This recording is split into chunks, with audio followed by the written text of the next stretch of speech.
കേരള കോൺഗ്രസ് എമ്മിനെ ഒരു ഘട്ടത്തിൽ തകർച്ചയിൽ നിന്നും രക്ഷപ്പെടുത്തിയത് പി ജെ ജോസഫാണ്. 2011 യു ഡി എഫിന് അധികാരം കിട്ടുന്നതിൽ പി ജെ ജോസഫ് വഹിച്ച പങ്ക് വളരെ വലുതാണ്. പി ജെ ജോസഫും മോൻസ് ജോസഫും ഇല്ലായിരുന്നുവെങ്കിൽ യു ഡി എഫിന് കേവല ഭൂരിപക്ഷം ലഭിക്കുമായിരുന്നില്ല.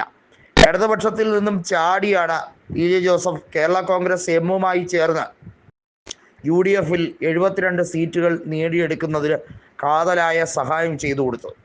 അത് മാണിയോടുള്ള സ്നേഹത്തിൻ്റെ പേരിൽ മാത്രമായിരുന്നുവെന്ന് പി ജെ ജോസഫും മോൻസ് ജോസഫും ഇപ്പോൾ വാർത്താ സമ്മേളനങ്ങളിൽ തുറന്നടിക്കുകയാണ്. ജോസ് കെ മാണിക്ക് വിവരവുമില്ല, ചരിത്രബോധവുമില്ല.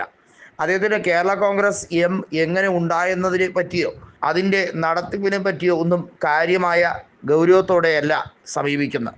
പ്രവർത്തകർക്കിടയിൽ അദ്ദേഹത്തിന് ഒരു മതിപ്പുമില്ല. അദ്ദേഹം സാധാരണക്കാരോട് സംസാരിക്കാറ് പോലുമില്ല. പിന്നെ എങ്ങനെയാണ് ജനങ്ങളുടെ നിത്യേന പ്രശ്നങ്ങൾ അദ്ദേഹം മനസ്സിലാക്കുക? കോട്ടയം എം പി ആയി 10 കൊല്ലം സേവനമനുഷ്ഠിച്ച വ്യക്തിയാണ്. എന്നിട്ടും കോട്ടയത്ത് വേരുറപ്പിക്കാൻ അദ്ദേഹത്തിന് കഴിഞ്ഞിട്ടില്ല. ഒരു മണ്ഡലത്തിലും അദ്ദേഹം ചെല്ലാറുമില്ല. കൃത്യമായി പറഞ്ഞാൽ 2009 യു ഡി എഫ് തരംഗത്തിലാണ് ജോസ് കെ മാണി ഉൾപ്പെടെ ജയിച്ചു പോകുന്നത്. അന്ന് 75,000-ഓളം വോട്ടുകൾക്കാണ് ജോസ് കെ മാണി കോട്ടയത്തെ എം പി ആയിരുന്ന സുരേഷ് കുറുപ്പിനെ പരാജയപ്പെടുത്തിയത്. 2014 തെരഞ്ഞെടുപ്പിൽ 1.25 ലക്ഷം വോട്ടിൻ്റെ ഭൂരിപക്ഷത്തിലാണ് ജോസ് കെ മാണി അന്ന് ജനതാദൾ സെക്യുലർ നേതാവായിട്ടുള്ള മാത്യു ടി തോമസിനെ പരാജയപ്പെടുത്തിയത്. എന്നാൽ ഇപ്പോൾ ജോസ് കെ മാണി കേരള രാഷ്ട്രീയത്തിൽ എങ്ങനെ വട്ടപൂജ്യമായെന്നത് അദ്ദേഹത്തിൻ്റെ കയ്യിലിരിപ്പ് കൊണ്ടാണെന്ന് പി ജെ ജോസഫ് തുറന്നടിച്ചിരിക്കുകയാണ്. പാർട്ടിയും ചിഹ്നവും നേടിയെടുത്തു എന്നത് മാത്രമാണ് അദ്ദേഹം ഈ കാലയളവിൽ ശ്രദ്ധിച്ചത്.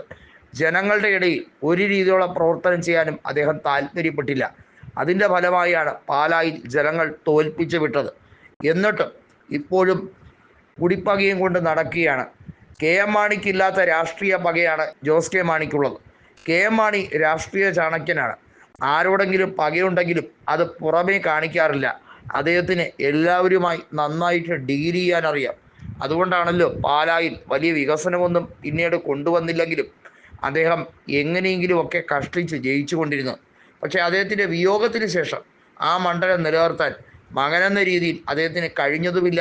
പിന്നെ ഒരു കേരള കോൺഗ്രസ് എം പ്രവർത്തകന് അത് സാധിക്കുമെന്ന് തോന്നിയിട്ടുമില്ല. അത്രയേറെ പാല കെ എം മാണി എന്ന നേതാവിനെ തള്ളിപ്പറഞ്ഞു എന്നുള്ളതാണ് വാസ്തവമെന്ന് പി ജെ ജോസഫ് തുറന്നടിച്ചിരിക്കുകയാണ്.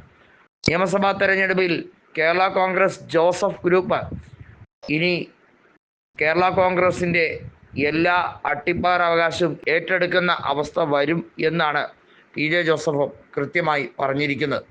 ജോസഫ് ഗ്രൂപ്പിലേക്ക് കൂടുതൽ നേതാക്കൾ ചേർന്നുകൊണ്ടിരിക്കുകയാണ്.